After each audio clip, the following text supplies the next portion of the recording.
You see, when he sent you to this earth, he knew you had an overwhelming heart to help somebody else. He knew that when he sent you here, you would say, I'm going to help everybody.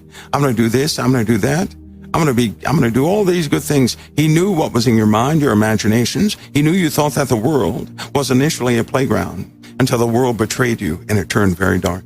He knew he immersed you in the darkness and that it ruined your vision and your imagination of all the good things you thought the world was. He had to show you the truth, not a lie.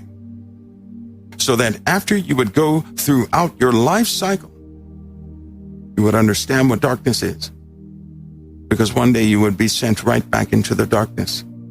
See, if you didn't know the elements in the darkness and how they can affect people, you would be the first casualty in the darkness if he sent you.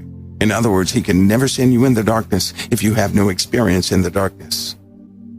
Even Jesus said, I send you as sheep among wolves. That's right, into the lion's den.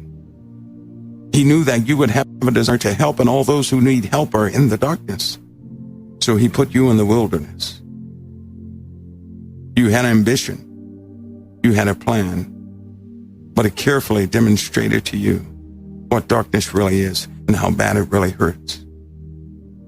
So that if you were to see one in darkness, you could recognize that they had darkness influencing them, but they themselves were not the darkness. He allowed darkness to have a hold of you for a season so that you could never say that darkness never had you.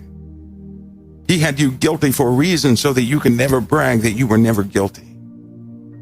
And what that does is it cultivates compassion upon those who stand guilty in the world. Because you can understand what it is to be guilty, you can also look beyond it in another to give them real help.